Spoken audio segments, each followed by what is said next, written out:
Diga para o teu irmão: meu irmão, chegarei aos meus limites, ultrapassarei estes limites, e hoje estabelecerei novos limites. Amém? Você está aqui para ser desafiado, para passar a limites que até hoje você não andou. Amém? Quando a fé é provada. É diferente de você andar por fé. É quando a tua fé é provada. E você vai compreender agora que nós temos duas dimensões de fé. A fé normal, mas quando você é provado na fé. Amém? Então, a fé é provada quando temos a capacidade de mudar de rumo exatamente quando ouvimos a Deus. Você ouviu a Deus e obedeceu, isso é fé. Mas no meio da obediência de Deus, você ouve a segunda vez Deus e muda o rumo porque obedeceu a segunda vez. Diga para o teu irmão: meu Deus, já ir por fé já é difícil, que tirar fé sobre fé. É isso que nós vamos falar. É quando Deus fala com você e você obedece, mas no meio da obediência Deus fala a segunda vez e você obedece outra vez. Amém? Baseado nisso, eu queria convidar os irmãos para abrir em Gênesis 15:1. E você vai compreender agora o que eu estou falando.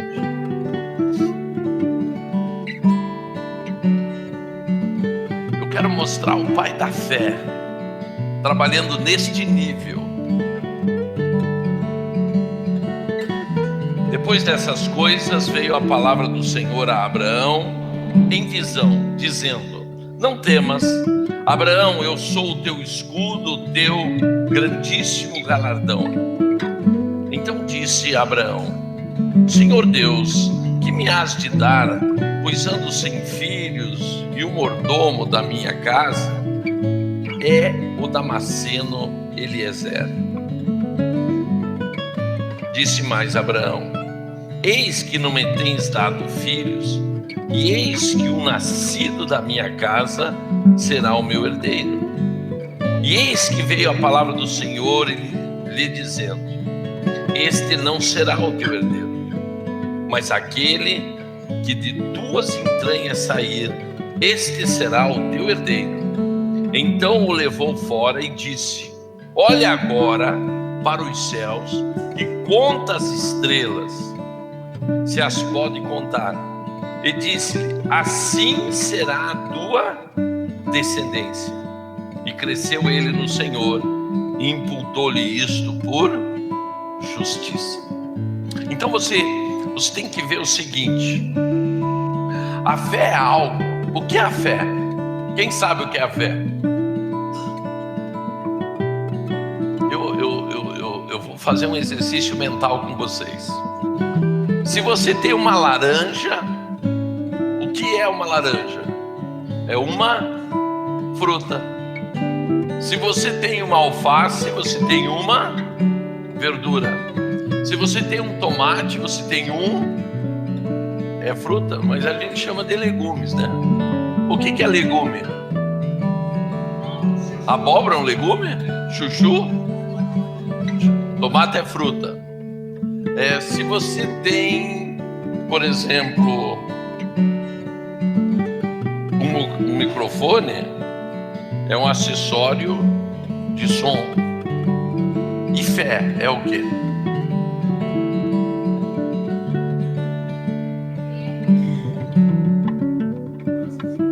O que é a fé? O que é a fé? Sim, mas o que é a convicção? Porque a fé é a certeza de coisas que não se veem, a convicção de fatos que não aconteceram. Então, convicção é o quê?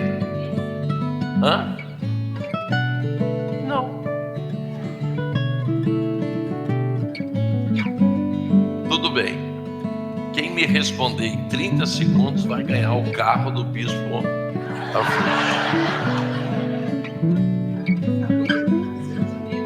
Tá na hora de trocar, entendeu? Tá? A Marili tá dando cola aqui, não pode, Marili. Você não pode falar. É um pensamento. O que é a fé? A fé nada mais é do que um pensamento. Amém? E eu te pergunto, aonde Deus fala com você normalmente? Na tua mente. No mesmo lugar que processa o teu pensamento, é onde você ouve a Deus e ouve o diabo. E ouve o teu espírito. Porque 3 vozes estão dentro da tua mente. Então, quando você começa a discernir na tua mente as vozes, agora você sabe quem obedecer e quem não obedecer. Só que o Senhor, Ele não usa só a tua mente. Quase sempre Ele te leva a uma condição de uma visão, de um ato profético. O que Deus fez com Abraão? Sai da tua tenda. Por quê? Porque a tenda é um elemento limitador do que Deus quer fazer com Abraão. Se ele não sai na tenda, os limites são visíveis e próximos. Mas Deus agora quer levar ele para uma outra condição. E essa condição é muito mais do que nós achamos. Os estudiosos dessa passagem dizem que, na verdade, quando Deus manda Abraão sair da tenda, na verdade, Abraão é arrebatado e não conta as estrelas de baixo para cima, mas conta de cima para baixo. Porque para nós acreditarmos de cima para baixo é muito mais fácil do que de baixo para cima, porque de baixo para cima nós não temos o domínio, nós não temos o controle, nós não temos a visualização de tudo, porque a nossa visão está limitada. Mas quando nós conseguimos ver de cima para baixo, é a condição que Deus te leva em fé. Porque em fé, o que você vê? A certeza de coisas que não aconteceram. Quer dizer, você foi tirado do tempo. Diga comigo, fui tirado do tempo e fui além do meu tempo. Porque se é certeza, na verdade, sem você perceber, na tua mente, você está sendo arrebatado fora do tempo. Porque para você ter certeza dentro de você, você já está vendo a coisa acontecer.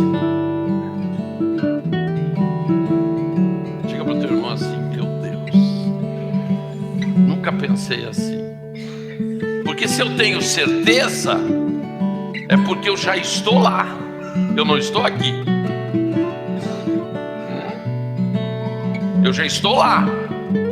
E se eu estou lá, eu consegui ultrapassar o limite imposto ao homem, que foi o quê? O tempo.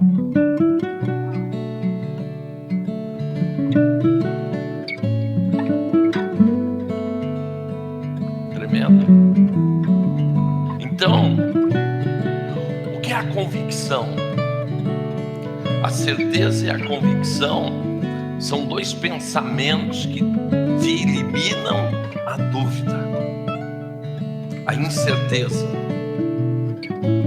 Então o Senhor põe Abraão, por isso que era o pai da fé. Abraão não cria por crer, é porque tudo isso é um jogo na mente.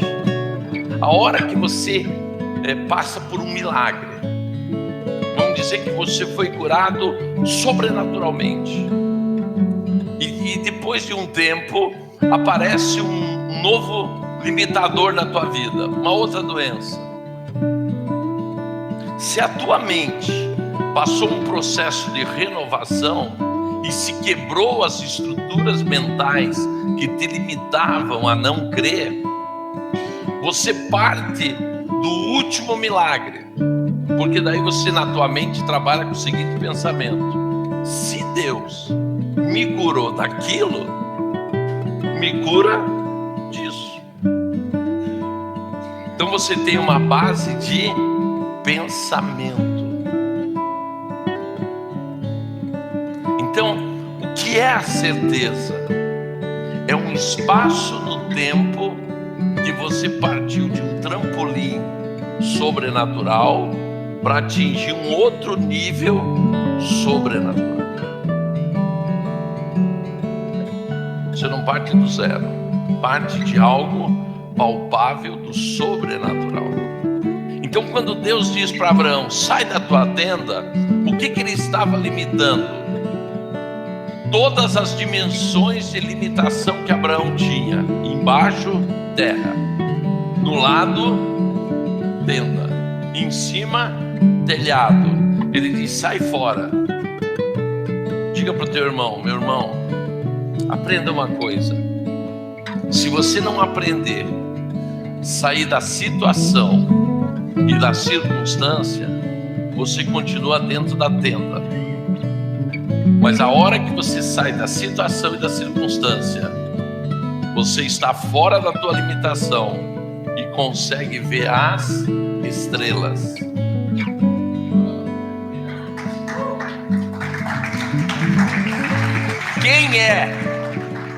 Quem é o teu limitador hoje? Não é uma tenda feita de tecido.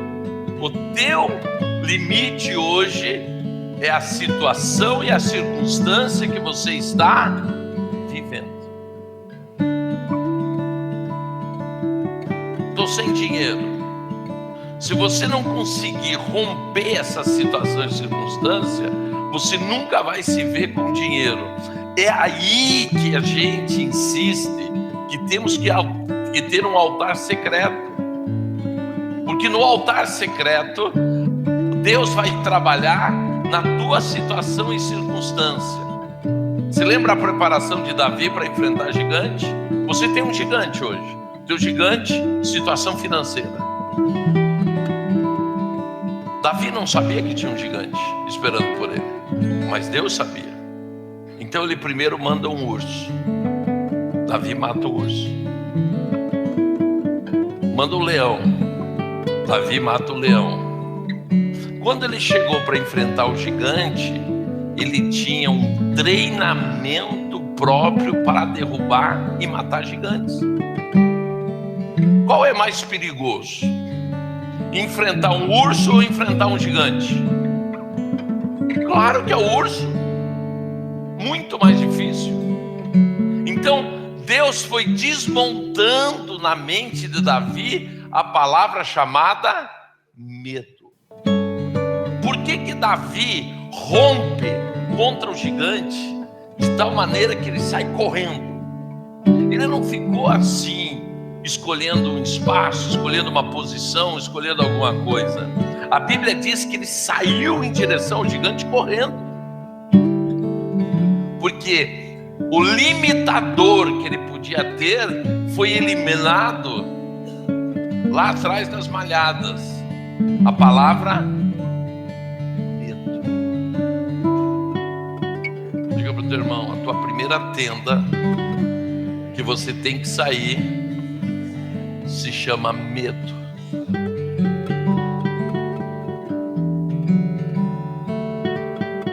Segundo limitador que você tem que sair fora.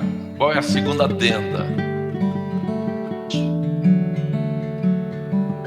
Quando Davi volta a contar, ele perde a revelação que ele tinha de confiar no Senhor. Porque quando nós começamos a contar dinheiro, quando nós começamos a contar as coisas, quando os pastores começam a contar cadeira na igreja, contar metro de igreja, nós voltamos para o natural. Eu quero te falar que a matemática de Deus não está na Grécia, a economia de Deus não está na Grécia, as coisas de Deus não se explicam matematicamente e com engenharia. As coisas de Deus se explicam com fé. Por isso que nós somos salvos por fé, por isso que nós somos arremessados por fé para o futuro, por isso que nós vivemos na terra. Porque se não for por fé, como nós viveríamos na terra? Como viveríamos? É porque temos fé, por isso que continuamos vivendo. Então, Davi foi preparado por Deus ali naquele altar secreto. Na verdade, o objetivo de Deus era o quê? Matar gigantes. Querem ver José? José é o típico crente recém-convertido. Ele ouve tudo de Deus e fala para todo mundo que ouve de Deus. Ele não tem cautela. Então, Deus deu um sonho. Qual o sonho que dá para José? Os teus irmãos vão se curvar a você. E Deus permitiu que José contasse o sonho para os irmãos. E os irmãos ficavam enfurecidos. E José vai preso, vai ser vendido, vai ser escravo, vai para a cadeia. E lá na frente, o que manteve José até lá na frente foi o sonho.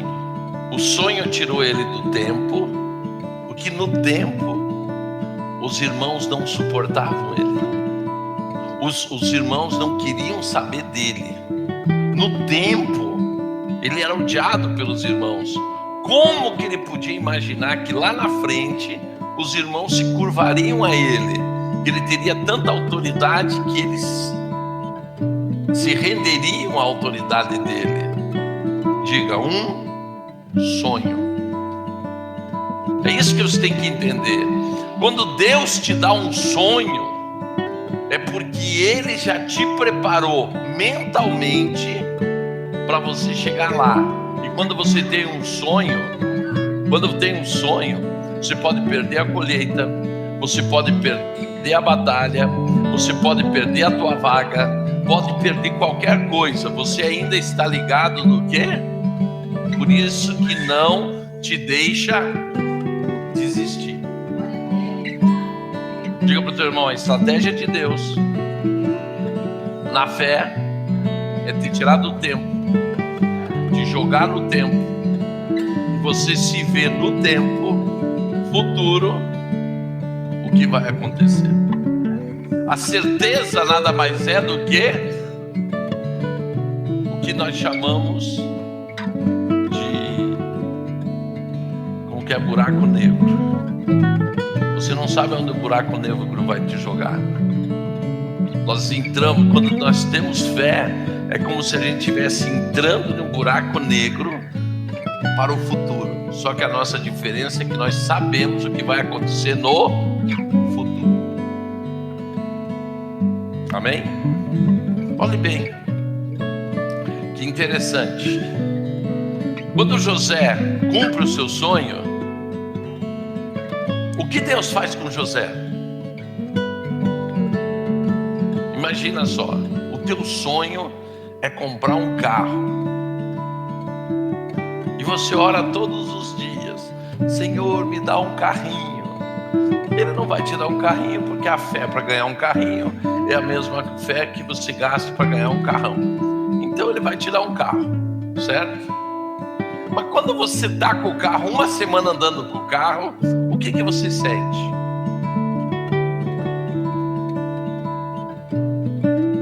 Você tinha um sonho, comprar um carro ou comprar uma casa. Uma semana depois, como que você está? Sem objetivo, sem perspectiva para o futuro. Se aquele vazio da tua expectativa, certeza e convicção não for completa com outra certeza e convicção, a vida perde a graça. Sim ou não? Então agora você planeja um outro objetivo. Nada que Deus não tenha feito isso. Sabe por quê? Porque Deus é interesseiro. Ele te leva de um patamar, depois te leva para outro, depois te leva para outro, e por isso que você quer atingir aquelas vitórias. O que Deus faz com José? Diga para o teu irmão, você nunca notou isso, mas presta atenção. José cumpriu o seu sonho. Agora ele é o segundo homem do Egito, agora o Egito já está bem. E Deus dá uma visão. Novamente tira José do tempo. Diga para o teu irmão, quando você tem uma visão, quando você tem um sonho, Deus está tirando você do tempo e te pondo em outro tempo. Amém? Então você em espírito, você já entra, você já anda nos tempos. Quando o Adriano fala de ciclos, na verdade, nós estamos com o nosso corpo nesse ciclo, mas o nosso espírito, ele caminha em 3, 4, 5, 10 ciclos na frente e volta. Sabe por quê? Porque o teu espírito não tem limite. O teu espírito, ele não está limitado no tempo, nem na situação, nem na circunstância. O teu espírito está livre. Quer um exemplo disso? O teu espírito, ele volta no tempo, como ele vai para o futuro. Porque o espírito, ele não está travado. Então o que Deus faz com José? José dá uma visão, fala com ele e diz assim: eu visitarei o meu povo.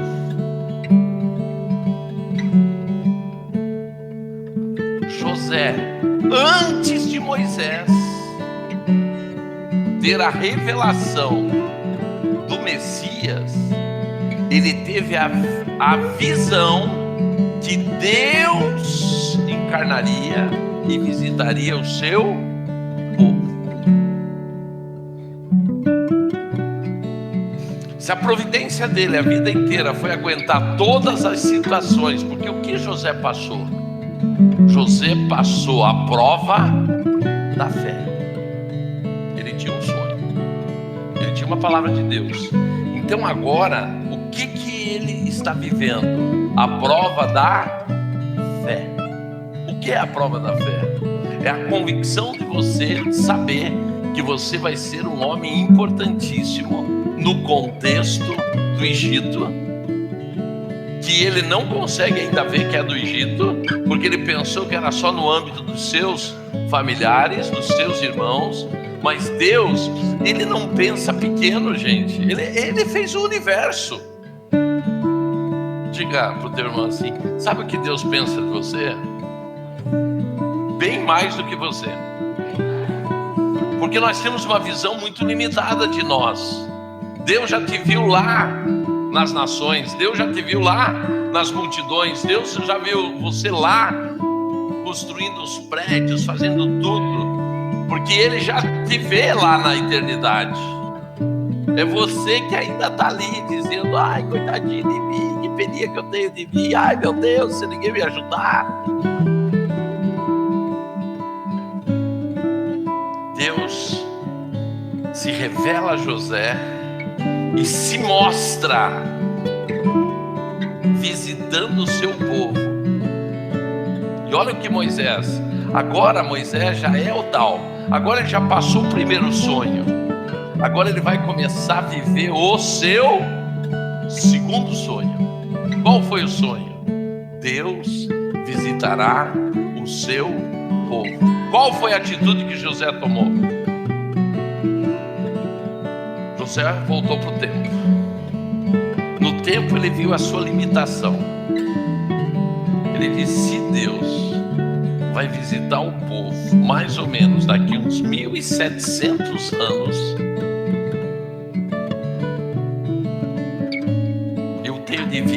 quantos anos? 10 anos. Ele disse: que possibilidade que eu tenho de ver Deus? Nenhuma. Ele reúne o povo e dá uma ordem.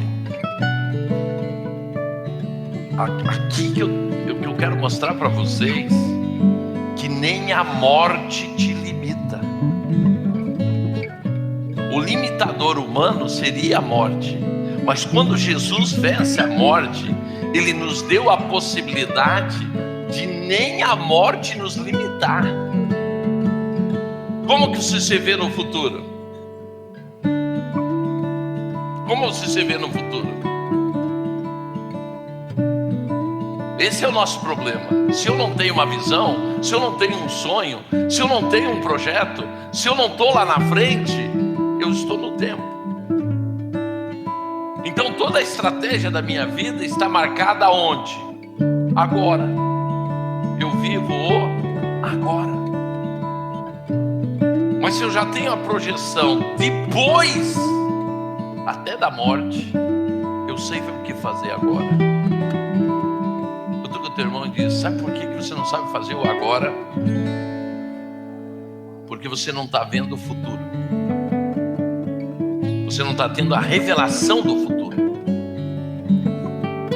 José tem a revelação do futuro. Qual é a palavra? E Deus visitará o seu povo. O que José faz?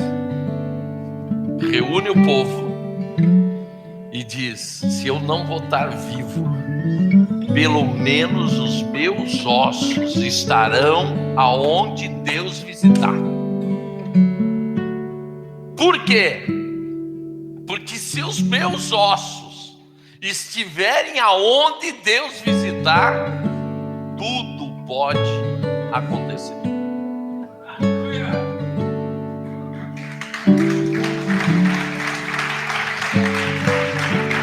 Eu quero falar para você que está tentando desistir. Você que já se jogou nas cordas e disse: acabou. Quero falar para você, sabe por quê? Porque o teu tempo não acabou. E quando o tempo não acaba, significa que tem futuro. E se tem futuro, tem certeza e convicção. A batalha, sabe quando acaba? Sabe quando? Nunca vai acabar. Sabe por quê? Porque você foi feito para a eternidade. Por exemplo, que é uma coisa que me deixa brabo? Ferrugem. Porque eu nasci para a eternidade. Na minha mente as coisas nunca acabam.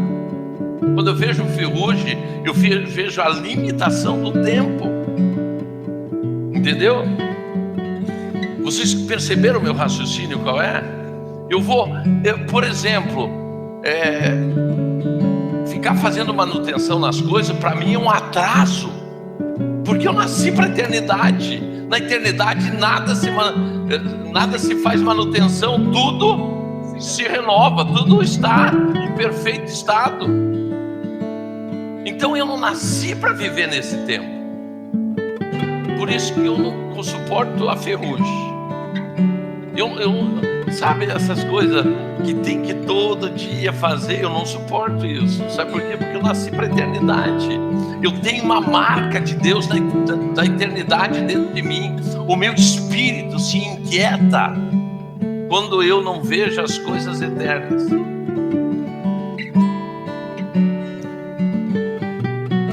Moisés assume a liderança. E daí chega e diz assim: vamos levar o quê? José diz: os ossos de José. Por que Moisés pediu os ossos de José?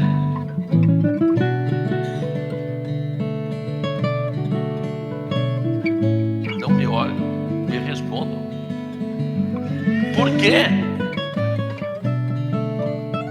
Simplesmente porque a fé é a esperança e a convicção. enquanto os ossos de José estivessem no Egito, o povo não teria esperança da visitação de Deus. Quando os ossos se movimentaram, eles sabiam que eles não estavam só indo para a terra prometida, eles estavam indo para quê? Para o encontro com Deus. Diga para o teu irmão, isto resume os atos proféticos. Por que fazemos atos proféticos? Porque na verdade nós estamos saindo do nosso tempo, estamos lá na frente fazendo algo que nos liga com aquilo que vai acontecer. Então, se José viu Deus visitando o seu povo, ele agora diz: faça um ato profético. Qual ato profético? Leve meus ossos. E quando o povo pega os ossos, eles estão declarando o quê? O que Moisés declarou? O que o povo declarou? Deus visitará o seu povo. Porque baseado na palavra profética, eles estão executando algo que José viu. Diga para o teu irmão: meu irmão, abra essa tua boquinha com 34 dentinhos. Quem ainda tem os 34? 32. Mas Marili, eu contei que 34 por causa daqueles que... É 32 com eles? Meu Deus. Então 32 dentinhos. Aquela linguinha que você tem no meio da boquinha. Abra essa boca e começa a profetizar. Mas não fala mais mal, não fala asneira, não fala em derrota, porque a tua boca é a ferramenta de Deus para te jogar pro futuro. Oh Deus, oh vida, oh desgraça. Essa é a âncora da tua vida. Sabe por quê? Porque o que sai pela boca, o coração está cheio. Sabe onde está a derrota da tua vida? Não está em ninguém, não está em situação, não está em circunstância. Está no teu coração. Porque ninguém pode te derrotar a não ser você mesmo. Sabe quando a luta acaba? Quando você desiste. Sabe quando te venceram? Quando você faz que nem os lutadores. Bate, pede para parar. Enquanto você estiver na luta, é porque a coisa não terminou. E se não terminou, tudo pode acontecer. Moisés sai com os ossos de José. Moisés não consegue entrar na terra prometida. Por quê? Exatamente porque Moisés erra no princípio. Diga para o teu irmão: meu irmão, você pode ter um sonho, você pode ter uma promessa, você pode ter uma visão, mas você não pode cometer um erro: pecar no princípio. Gente, princípio não, nós não podemos perder o alvo. São os princípios que Deus estipulou. A Bíblia diz que Moisés não entrou na terra prometida porque ele não sacrificou no deserto quando o povo sacrificou para o bezerro. Moisés ficou tão irado, diga, ira te tira da direção. Não tem gente que perde a cabeça na ira, a ira te tira da direção. Por quê? Porque o fruto do Espírito é domínio próprio. Você quer ser um vitorioso? Domínio próprio. Isso é fruto do Espírito. Isso não é dom. O fruto do Espírito depende de você. O dom Deus já te deu, mas o fruto do Espírito depende de você. Então, perceba o seguinte: Moisés ele não teve zelo com o princípio. Como ele deixou sacrificar para um bezerro e não desfez o sacrifício com o seu sacrifício ao Deus verdadeiro, o tempo passou.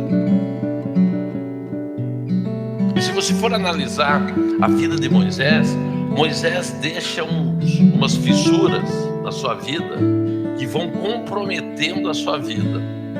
Uma delas, a primeira delas foi essa: saiu do Egito e não sacrificou aonde o povo sacrificou para o bezerro. A segunda, ele não fez a circuncisão do filho. Então ele vai cometendo alguns erros que, para Deus, sendo Moisés o líder que era, não é errinho, são erros graves. Porque um líder que não observa os princípios, ele está cometendo um erro grave. Porque um líder, ele tem a obrigação de estar nos princípios, porque atrás dele tem uma multidão. Atrás de Moisés andavam mais de 3 milhões de pessoas. Então Moisés não era qualquer um. Moisés era quem? Um referencial. Diga para o teu irmão: meu irmão, sabe quem é o referencial do reino para daqui 20 anos? Estou olhando para ele agora.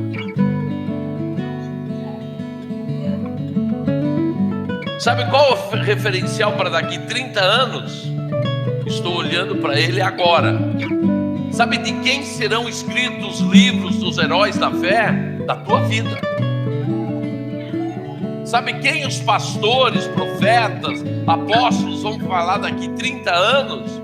Eles vão falar que um dia teve um voo das águias em Campo Grande e o povo que estava ali recebeu uma unção tão tremenda que eles puderam chegar onde chegaram porque receberam essa unção de vocês.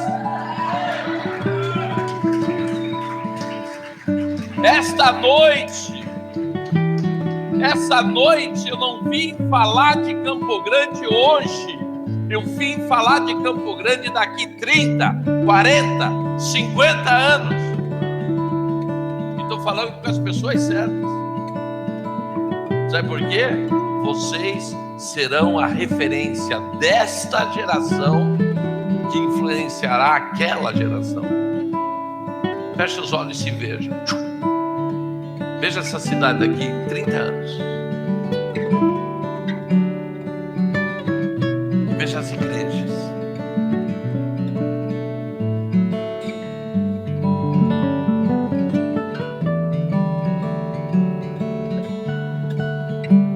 Pode abrir os olhos e diz assim: sabe por que você viu a igreja tão fraca daqui 30 anos? Não foi essa visão que vocês tiveram? A grande maioria teve essa visão. Sabe por quê? Porque nós somos fracos hoje.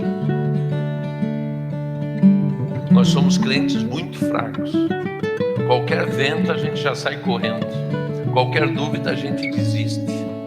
Sabe por quê? Fé para a gente passou a ser apenas um argumento e não passou a ser vida. E fé não é um argumento. Fé é vida. E vida vivida. Moisés, ele consegue ver a terra prometida, ele consegue ver onde Deus visitaria o seu povo, mas ele não conseguiu chegar lá, porque ele quebrou o quê? Princípios. Diga para o teu irmão: meu irmão, a maior demonstração de fé que um filho de Deus tem é ter uma vida nos princípios. Porque para você obedecer princípios, você precisa ter o quê? Fé. Josué pega aqueles ossos de José e entra na terra prometida. Aonde vamos enterrar esses ossos?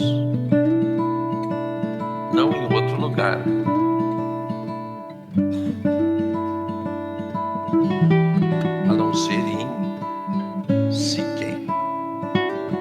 Agora eu te pergunto, o que tinha Siquém. Não, mas ainda não era o monte da bênção. O que tinha em Siquém anterior ao monte das bênçãos?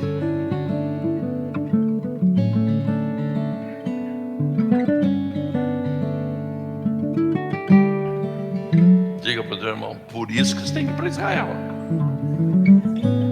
Porque senão você não se encontra. Siquém fica na beira do poço de Jacó.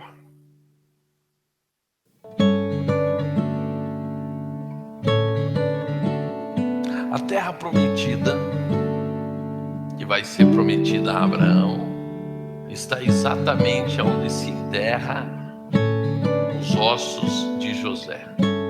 Quais são mais velhos? O poço de Jacó ou os ossos de José?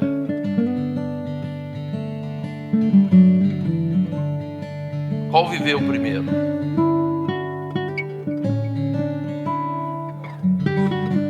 Hein, gente?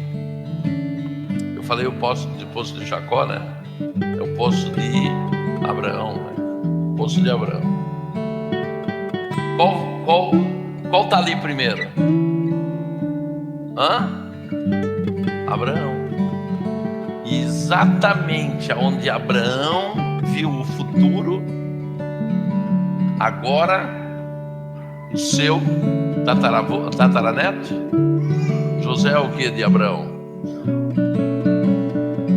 Tataraneto, é enterrado exatamente na beira daquele poço, em Siquém, o mesmo local aonde Abraão tinha o seu poço. Não, é o poço de Jacó mesmo, eu que estou enganado. O poço de Jacó, que nada mais é que foi o poço do pai de José. Então, no mesmo lugar onde o pai dele construiu o poço, agora ele volta e é enterrado. Fica a menos de 60 quilômetros de Jerusalém. O que acontece em Jerusalém logo em seguida? Logo em seguida, o modo de falar, porque nós estamos no templo. Jesus veio. Então acontece a palavra de José: Deus visitará o seu povo. Se não bastasse, Jesus é morto na cruz. E daí? Perdeu-se tudo? Diga para o teu irmão, a última coisa que morre é a esperança. É ou não é? Morreu Jesus, tudo acabou? Sim ou não? Tudo começou. E diz a palavra que naquele dia da ressurreição de Jesus, os mortos ressuscitaram. O que José viu? A ressurreição dos mortos. E se Deus vai visitar o seu povo e os mortos vão ressuscitar, aonde eu poderia estar para pegar uma carona? Aonde Deus visitará o seu povo. Então você vira a dimensão de tempo. José, ele não viajou 10 anos, nem 30, como eu te falei para você viajar agora. Ele viajou mais de 1.700 anos. E os ossos dele, porque os ossos não derretem. O osso é a composição do teu organismo que deixa marcas do teu DNA para sempre. Diga para o teu irmão, mesmo que você suma, derreta, queime, tem uma coisa que da face da terra nunca vai sumir: teu DNA. Aonde fica registrado teu DNA? além da tua descendência, fica nos teus ossos. Até quando você é queimado, a cinza que permanece é dos teus ossos. Prestar atenção o que José estava fazendo. José jogou os ossos dele 1.700 anos depois para ter chance de uma coisa. O quê? Ressuscitar. Por isso que nesta dimensão da palavra nós não podemos desistir. Nós não podemos viver naturalmente. Cutuca o teu irmão e diz: você só foi chamado por um motivo, para viver sobrenaturalmente. Amém? Agora eu quero te falar de Elias. Elias recebeu uma palavra de Deus. Está em 1 Reis 17, de 1 a 7. Olhe bem. Então Elias, o tisbita, dos moradores de Gileade, disse a Acabe: vive o Senhor Deus de Israel, perante cuja face estou, que nestes anos nem orvalho nem chuva haverá, senão segundo a minha palavra.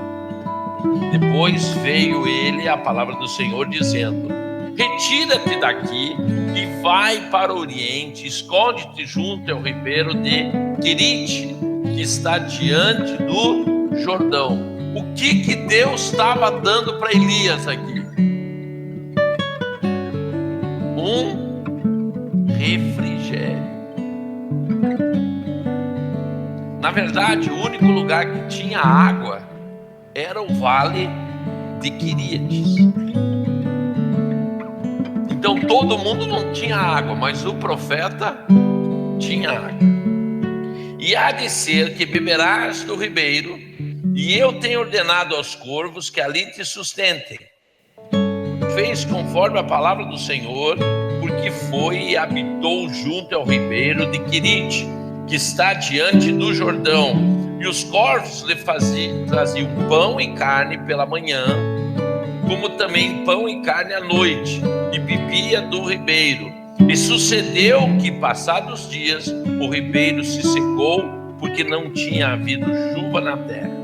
Meus amados, Deus tira ele do tempo que todos estavam vivendo, porque uma coisa é você viver em um tempo cronológico, outra coisa é você viver em um tempo circunstancial. Todos estão vivendo uma situação e uma circunstância, e você não está que nem eles. Você é como se estivesse protegido daquilo ali. Então você está em outro tempo. Quando todo mundo está desempregado, você está em um bom emprego. Quando todo mundo está passando crise, você está no melhor do tempo. Diga para o teu irmão: este tempo é para você viver isso daí. No Brasil nós estamos em um tempo para viver isso daí.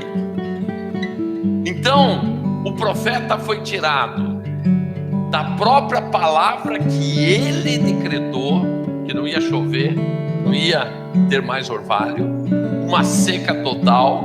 Todo o povo começou a ser tratado naquilo, mas Deus separa ele e vai para o ribeiro, e comendo carne e pão todo dia no almoço e todo dia na janta, quando os outros não tinham nem água para beber. Certo? Não é uma folga? Não é maravilhoso? Hein? Você profetizou, os outros entraram bem e você se deu bem. Só que Deus chega para ele e diz assim: agora você sai daí e vai para onde? Sarepta. Primeira coisa, ele faz a última refeição e viaja 40 dias e 40 noites, sem tomar nada e sem comer nada. Daí você diz: entrou na prova. não entrou na prova. Agora ele está sendo, a sua fé está sendo provada. Adriano, te pergunto, por que Deus provou a fé de Elias nesse instante? Quer ver o pior? Chega lá na casa da viúva, a viúva não tinha nada, e ele diz: o que você tem, faça para mim. Para quem comia sobrenaturalmente todo dia carne e pão, agora é obrigado a obrigar uma viúva que está morrendo para dar o último bocado para ele. O que Deus está fazendo?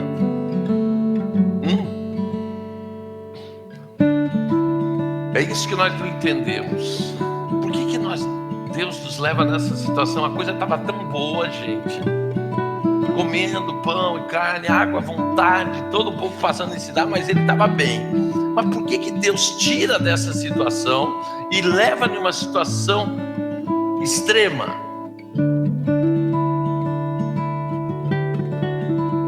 Diga para o teu irmão, só por um motivo: a tua fé está sendo provada, porque você está para viver os teus limites. Porque chegou o tempo de você sair dos teus limites. Sabe o que Elias ia fazer agora? Em ato contínuo, ele ia subir no Monte Carmelo e mandar fogo descer do céu. Então, não era só dizer não vai chover. Agora ele vai fazer o inverso. Ele vai puxar, ele vai atrair o fogo do céu para a terra.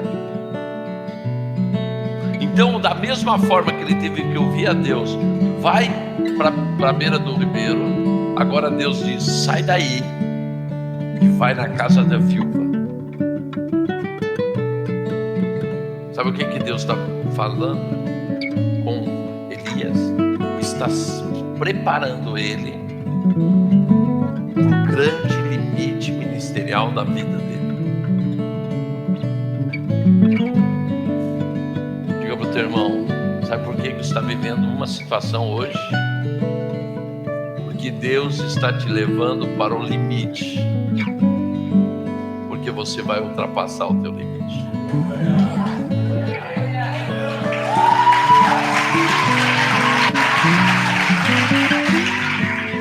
Se você perceber, isso aí é um exercício de Deus.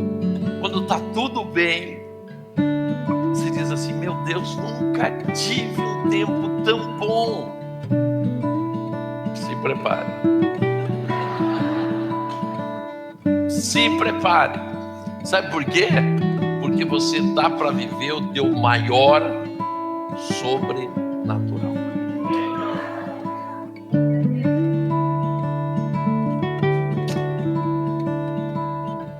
Elias se levanta agora, sai da casa da viúva e enfrenta Acabe. Porque depois de Acabe você vai enfrentar os sacerdotes. Mas depois dos sacerdotes você vai enfrentar o principado de Israel.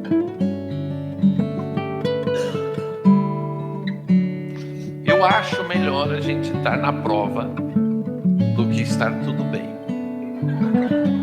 Porque quando está na prova, você já diz: estou na prova. Mas quando está tudo bem, você sabe que ainda resta tudo pela frente. É ou não é? Primeiro, que os profetas nem chegavam em Acabe. Os profetas morriam. Então a primeira coisa que ele teve que enfrentar é o quê? O medo da morte. Ninguém atrai fogo do céu sem enfrentar primeiro o medo da morte. Diga para o teu irmão: meu irmão, sabe por que na Bíblia diz, em Mateus 6,18, que o jejum faz parte do altar secreto? Porque o jejum te treina a enfrentar a morte. Todo mundo diz, mas se você não comer, você vai morrer. E Deus diz o quê? Pode jejuar, que quem te mantém sou eu. Esse é o exercício para enfrentar a morte. Quando a gente fala de um jejum de 7 dias, o povo já fica apavorado. 21 dias então? Meu Deus. A Bispa Cláudia aqui já fez a escola 21 dias de jejum. Marili, ela, quem mais? As mulheres são mais corajosas do que os homens. Eu fico de boca aberta.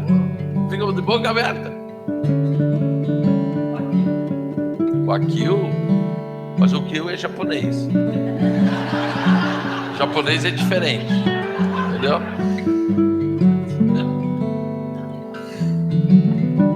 Meus amados, olhe só o que Deus faz. Leva Elias para 40 dias no meio do deserto, enfrentando todas as temperaturas e dependendo de quem? Só de Deus. Porque não tem como trazer fogo do céu se você não tiver uma preparação de Deus. É a mesma história de Davi. Davi manda o urso, Davi manda o leão para enfrentar o gigante. Quando você está na situação de Elias, no meio do deserto, 40 dias, sem tomar nada e sem comer, é porque Deus está preparando o fluido do fogo. E o fluido do fogo se chama Elias. Não se atrai fogo se não tem um profeta que perde o medo da morte. Homem e mulher de Deus que tem medo de morrer não está pronto para servir o céu, o reino de Deus. Por quê? Porque ele sempre vai ter algo que o segure, a sua própria sobrevivência. Mas o cara que não tem o que perder está pronto para trazer fogo até do céu. Ou você está pensando na tua reputação? Está pensando nos teus bens materiais? Enquanto alguma coisa dessa estiver entre você e Deus, significa que Deus ainda não pode te levar aos extremos e romper os limites. Durante aqueles 40 dias era a preparação de Deus para que ele agora enfrentasse não só Acabe, mas enfrentasse os sacerdotes de Baal, sozinho. Ele não tinha igreja para proteger, ele não tinha autoridade para falar bem dele. Ele era o cara que Jezabel queria matar, tanto disse que ia matar. E agora ele tem que subir sozinho e dizer: quem é Deus? Manda fogo do céu. Sabe o que é isso? Elias foi provado na sua fé, nas suas convicções, na sua esperança, andando 40 dias e 40 noites sem comer e sem beber, porque agora, rompido o limite da própria morte, ele está pronto a dizer: agora sim, vocês vão conhecer quem é Deus. Porque para eu mostrar para Campo Grande quem é Deus, eu tenho que romper os meus limites. Deus me trouxe uma lembrança esses dias, eu tinha até esquecido. Deus me mostrou outra vez o que nós passamos em Éfeso. Nós íamos para Patmos. Nós estávamos naquela viagem, naquela caravana das 7 igrejas de Apocalipse. Eu acho que muitos aqui estavam naquela caravana, né? Das 7 igrejas. Não? Daí, chegamos em Éfeso, o guia da caravana não tinha me falado nada. E quando chegou em Éfeso, ele disse: apóstolo, vou lhe falar uma coisa e o senhor não vai gostar. Eu disse: o quê? Amanhã não vai dar para ir para Patmos. Os portos estão fechados. Grande temporal no mar. Nenhum barco vai sair do porto. A marinha fechou os portos. Eu olhei para ele e disse: amanhã nós vamos para Patmos. Ele disse: mas não dá para ir. Eu digo: mas nós vamos.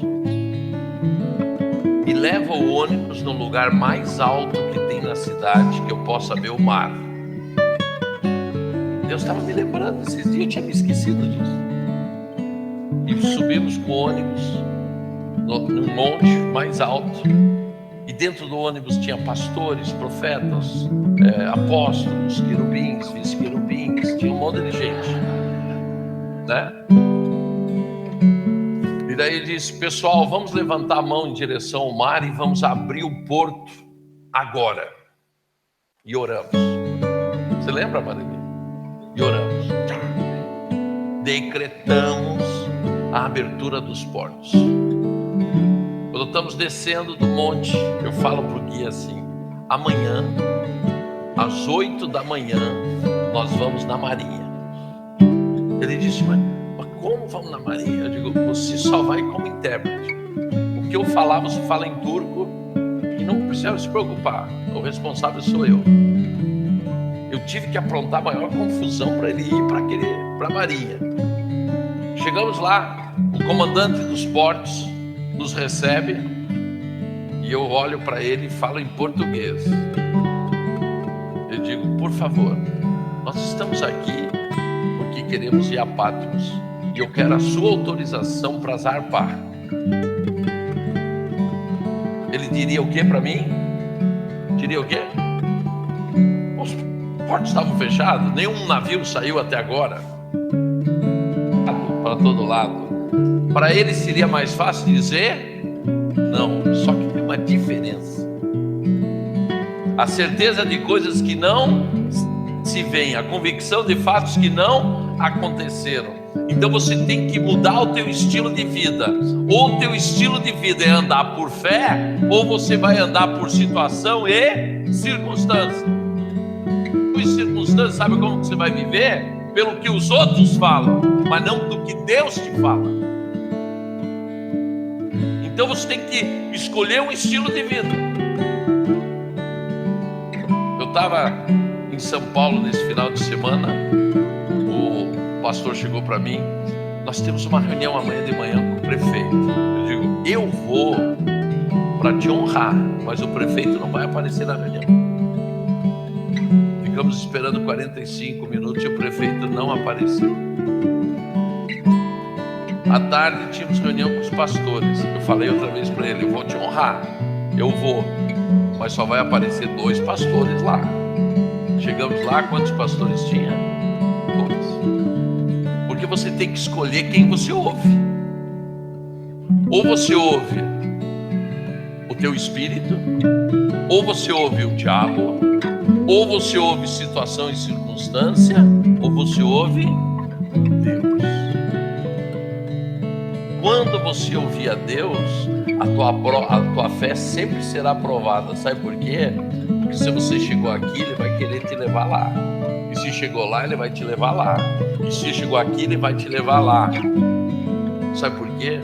Porque o teu limite é o céu.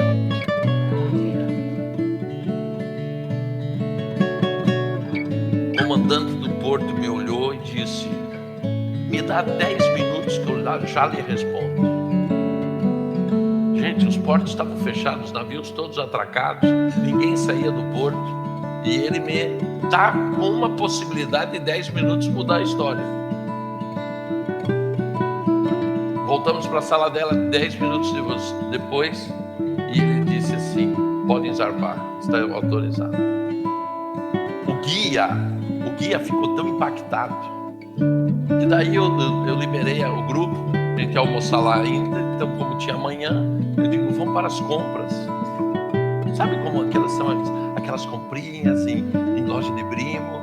É muito importante a gente ir em lojinha de brimo. Sabe o que o guia fazia? Ele ia na minha frente, na loja que eu ia entrar, falava com o dono da loja. Eu estou falando de muçulmano. Este é um homem de Deus. O que ele fala acontece. Se você tem qualquer problema, pode pedir oração para ele que ele faz. Eu chegava, uns até traziam um cafezinho, docinho e tal, diziam assim, e eu ia traduzindo, eu estou com problema financeiro aqui em logística e tal. Daí eu fazia uma oração. Quantos de vocês já se viram orando por muçulmano e eles te pedindo oração? Eu tenho essa experiência, sabe por quê? Porque eu não me guiei por situação e circunstância, eu não me guiei por tempestade, eu não me guiei por comandante de marinha, eu me guiei pela voz que estava dentro de mim, e a voz dizia, sabe o quê? Tudo posso naquele que me fortalece. Nada é impossível para aquele que crê. É isso que eu estou falando nesta noite. Quando a tua fé é posta à prova, não é o nível de fé que você tem e está acostumado a viver. Deus quer te levar a níveis que você nunca viveu, porque Ele quer que você rompa, porque você foi feito mais do que vencedor. Você não foi feito para vencer, você foi feito para ir além de ser vencedor, mais do que vencedor. Amém? Elias vai fazer a coisa mais absurda que alguém podia fazer, querendo mexer com fogo. Vai chamar o povo para trazer água. Gente, se é fogo, se é água. Não dá para gente trabalhar com esses dois elementos, porque a água mata o fogo. É isso que você tem que compreender. Elias traz a oposição ao fogo para o altar. Ele molha a lenha, ele molha o altar. São 12 cântaros de água derramado ali. Sabe por quê? Porque nós estamos acostumados a viver assim, dando a desculpa, mas tinha pouca lenha, porque a lenha estava molhada, porque o fogo era fraco. Então a gente fica dando desculpa, quando na verdade a gente tinha que ter um alvo. Se Deus me mostrou, molhada a lenha, ou com lenha, ou sem lenha, vai pegar fogo. Pronto.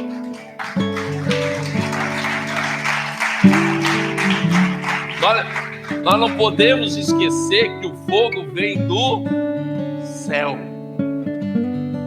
Da mesma forma que a chuva vem do céu. E se tem fogo e tem chuva, é porque os dois vêm do céu e acabou. E quando precisar de chuva, vem chuva. E quando precisar de fogo, vem fogo. E Elias, depois que derrama a água, está na hora do milagre. Eu pregando uma passagem semelhante a essa, estou eu e a Marili na Alemanha, na cidade de guerra, Alemanha Oriental, onde 70% da população não crê em Deus. Ateus. Resultado do comunismo. A igreja tem 18 pessoas dentro da igreja. E eu pego os copos de água e jogo no carpê. E foi mais 4 cântaros de água. E eu A igreja não prestava mais atenção em mim. Só prestava atenção no carpê. Depois que eu vim descobrir por quê, porque o pastor me falou. O carpê era o ídolo da igreja. Eles ficavam limpando o carpê até de madrugada. Gente, sabe aqueles crentes impacientes que não veem a hora para acabar o culto, para enxugar o carpê? Eles estavam assim. Você já notou que dentro da igreja tem uns que ficam impacientes de fazer alguma coisa? Né? Já querem correr com paninho, já querem estar fazendo alguma coisa. Sim, até que eu disse amém. Quando eu disse amém, eles não fizeram outra coisa. Correram pegar as coisas para vir enxugar o carpê. Sabe qual foi a decepção deles? Não tinha nenhuma gota d'água. Aquilo falou tão grave com eles, tão profundo. O pastor me falou que aquilo ali foi o divisor de água na vida da maioria daqueles crentes. Diga para o teu irmão: o mundo está cansado de ouvir falar de Jesus. O mundo está querendo ver Jesus em você.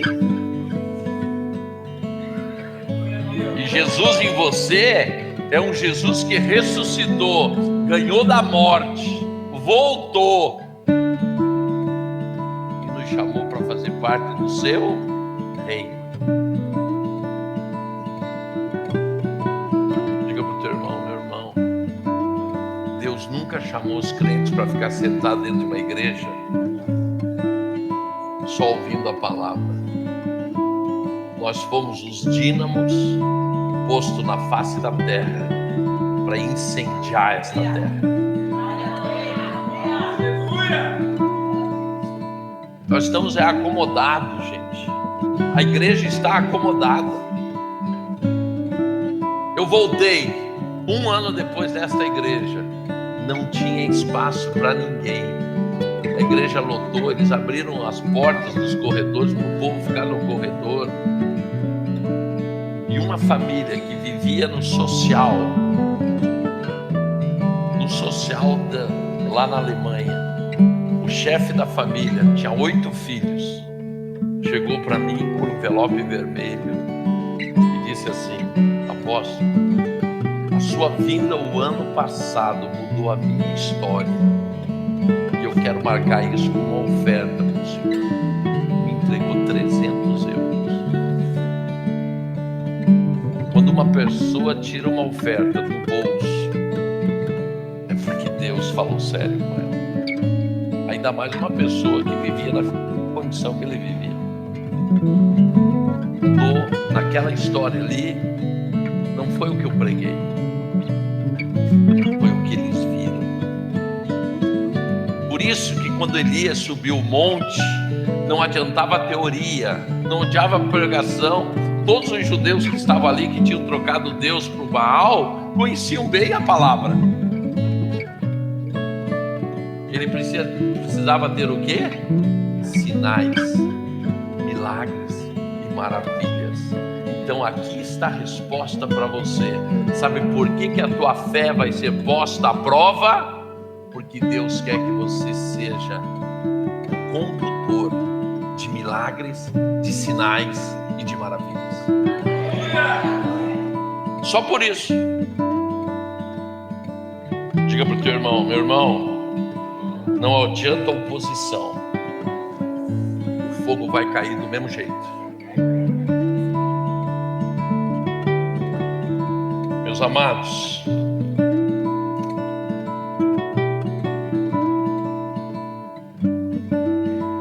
sabe quantos dias a igreja ficou dentro do cenáculo depois que o poder de Deus caiu sobre ela? Sabe quantos dias? Nem mais 1 minuto. Durante mais de 40 dias, 50 dias, a igreja estava escondida, com medo, refém da situação e da circunstância, refém do poder de Roma, refém da religiosidade, refém do medo, refém de tudo. Mas um momento veio o poder de Deus, e quando o fogo caiu, sabe quantos minutos aquela igreja ficou ali dentro? Nem mais 1 minuto. Diga para o teu irmão: sabe por quê? Isso é refém de situação e circunstância? Porque está faltando o poder de Deus.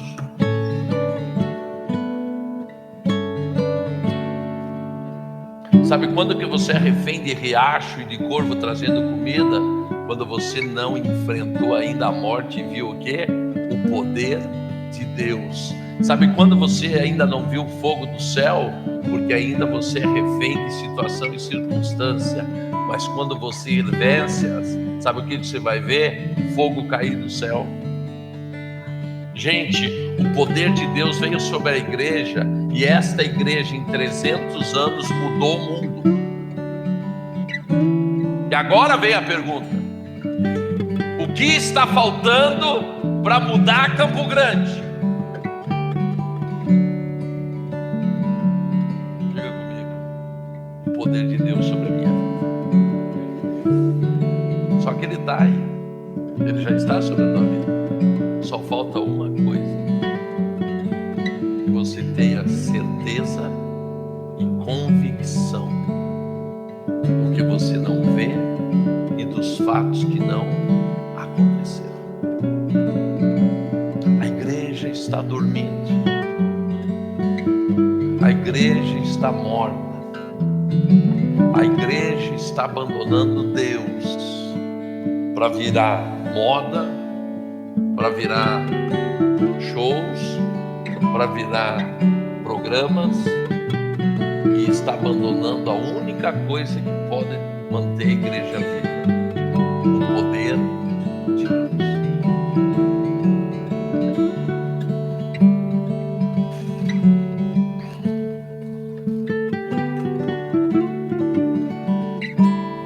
Quando a palavra é pregada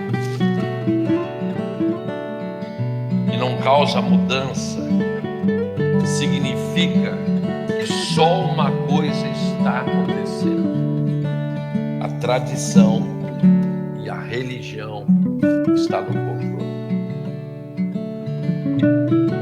Então essa noite eu quero te perguntar: o que tem te parado? A tradição ou a religiosidade? Porque a única coisa que te pode parar em andar por fé são essas coisas.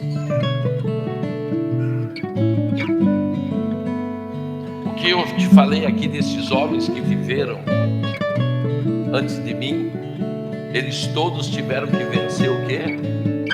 Tradição e religião. Eles tiveram que vencer na tradição os costumes, os hábitos, andar fora dos limites humanos para entrar nos limites de Deus.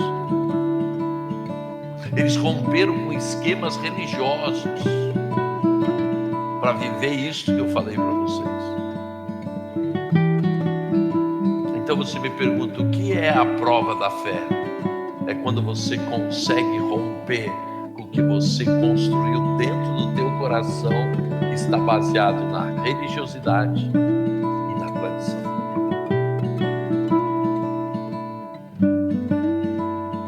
Nós estamos para viver um tempo, e ontem o Adriano falou, nesta cidade, que será marcante. Só que para vivermos esse tempo, nós temos que ter uma chacoalhada da igreja. E agora?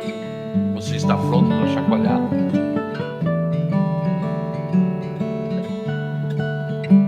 Uma vez eu fui andar de jet ski. Melhor do jet ski.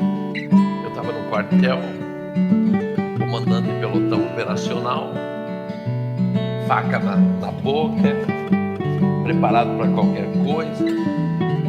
E de manhã eu resolvi pegar água no meio do lago. Peguei a voadeira e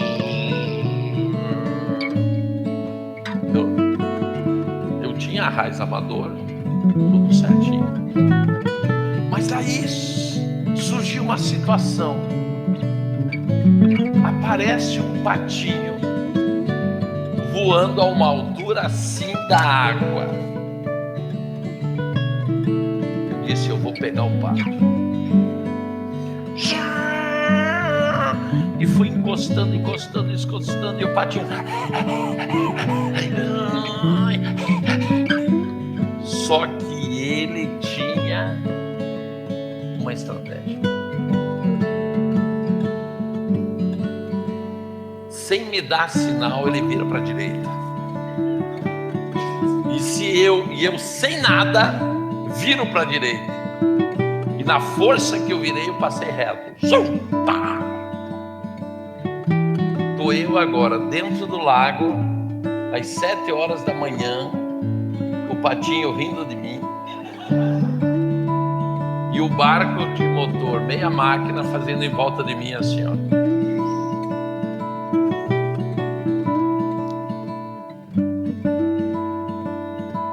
Eu olhando o barco, eu disse, meu Deus, e agora?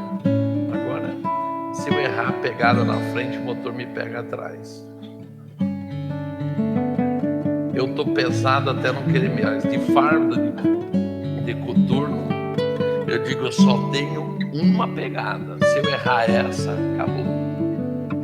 A Marili só não é viúva porque eu acertei a pegada. O barco passou e eu grudei na ponta do barco. Com muito esforço, consegui me jogar para dentro.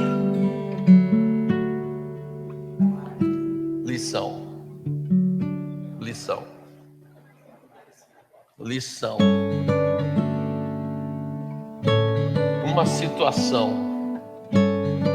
mudou a minha estratégia, a minha vida. E eu tive uma experiência perigosa por causa disso. Na vida espiritual é a mesma coisa. Você está indo a toda velocidade para o teu alvo, para o teu objetivo. E um patinho entra no meio do caminho. E vai acontecer com você a pior coisa que pode acontecer com a gente, chamado distração. Diga para o teu irmão, meu irmão, sabe o que te rouba a fé? A distração. Você está no sonho, você está na palavra profética, você está no alvo, mais um patinho entra na tua trajetória. Sabe o que você perde? Tudo, por causa de uma distração. Para te roubar a certeza e a convicção, só uma distração.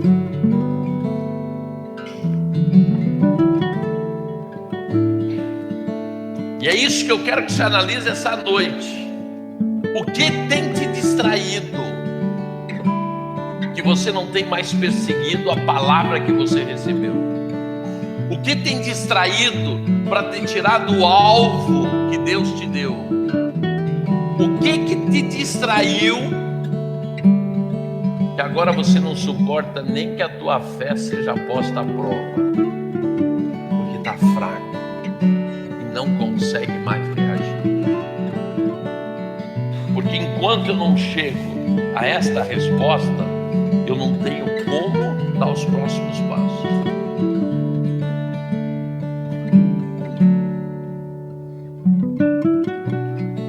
Meus amados, o poder de Deus é suficiente para te tirar de dentro do cenáculo. Hoje a gente vai lá no cenáculo, acha uma bênção, mas Deus não queria ninguém dentro do cenáculo. É isso que nós temos que saber. O cenáculo era o local da prisão da igreja. Você nunca ouviu isso, Adriano? Ninguém pregou até hoje isso. Sabe por quê? Porque todo mundo vê o cenáculo como lugar do mover do Espírito. Na verdade, a igreja estava prisioneira há 50 dias ali. E estava debaixo de uma palavra, ou melhor, debaixo de um sentimento, chamado o quê? Medo. Adiantava eles orar? A Bíblia diz que eles estavam orando ali há 40 dias. Diga para o teu irmão, meu irmão, se o medo te domina, pode parar até de orar. Que oração fraca vai sair de você. Porque a coragem, ela está ligada à fé que você vive. A ousadia está ligada à fé que você vive. De acordo com a fé, você terá a coragem e a ousadia.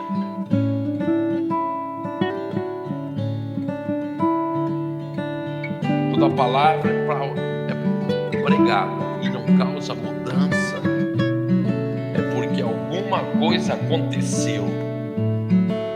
Ela foi roubada pela religiosidade e pelo tradicionalismo. Eu te pergunto, para encerrarmos, qual foi o segredo de Ezequias? Diz a Bíblia que Ezequias, em Judá, nunca teve um rei como ele. Qual foi o segredo de Ezequias? O que esse homem fez que nunca ninguém fez?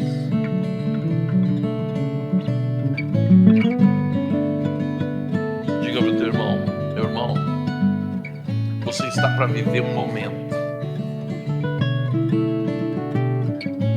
que ninguém fez até hoje. É como eu quero encerrar esta palavra. Você está para fazer algo que vai mudar a história de uma cidade, de um estado, de uma nação ou de outras nações. Eu vejo alguns missionários que tomam uma decisão radical na sua vida, abandonam tudo e vão para aquela nação, pois eles acabaram de mudar a história daquela nação. Eles tiveram que tomar um ato de coragem extrema, largar tudo, a sua segurança, a sua vida, tudo, para mudar a história de uma nação. Faziam os moravianos isso. Mas o que fazia os moravianos se vender como escravo para ganhar uma nação para o Senhor? Era o avivamento que eles tinham dentro deles, o poder de Deus que lhe dava o quê? Coragem e ousadia. Você já imaginou hoje você de sã consciência decidir ser escravo e saber que nunca mais ia ter liberdade na vida? Imagina você hoje chegar ali no presídio aqui de Campo Grande e dizer: gente, a partir de hoje eu nunca mais saio daí de dentro. O que é capaz um homem tomar uma decisão dessa? É quando ele vence as suas entranhas, os seus medos, vence tudo. Por quê? Porque Deus pôs ele à prova e ele foi aprovado. Isto é, ele não tem apenas fé, agora ele foi provado na fé ao quadrado e foi aprovado. Então agora eu quero perguntar para vocês essa pergunta: qual o segredo do rei Ezequias? Que nenhum rei de Judá fez o que ele fez.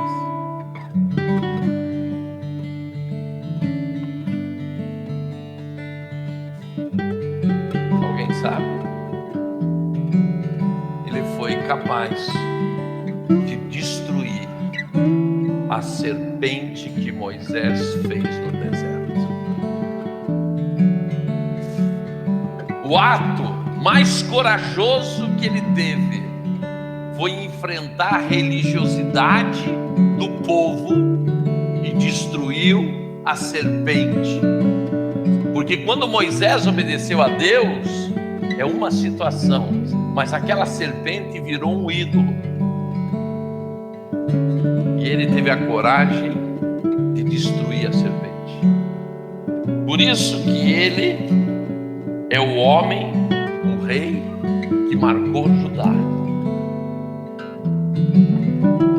Além de agradar a Deus, ele fez um ato para tirar o povo da religiosidade. Diga para o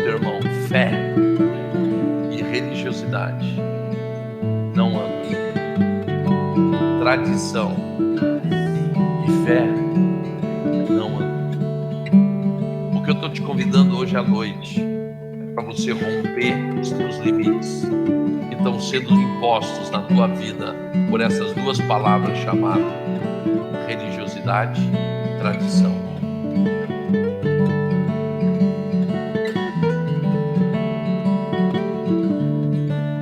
Moisés fez aquela serpente de metal e pôs em uma haste. E sucedia que, picando algumas serpentes alguém, quando esse olhava para a serpente de metal, vivia e era curado. Meus amados, ouvir a Deus e obedecer é fé. Sabe o que eu estou dizendo para você? A unção de 5 anos atrás virou na tua vida uma serpente. Porque você está parado há 5 anos atrás. A revelação de 10 anos atrás virou a serpente do deserto na tua vida. Se transformou, sabe do quê? Na tua religiosidade, na tua tradição. Eu estou chamando vocês para um avivamento. Eu estou chamando vocês para um novo. Eu estou chamando vocês para destruírem as serpentes que antes curavam, mas agora só virou religião. Eu estou te convidando para você romper com os teus limites, porque Deus quer te entregar algo novo.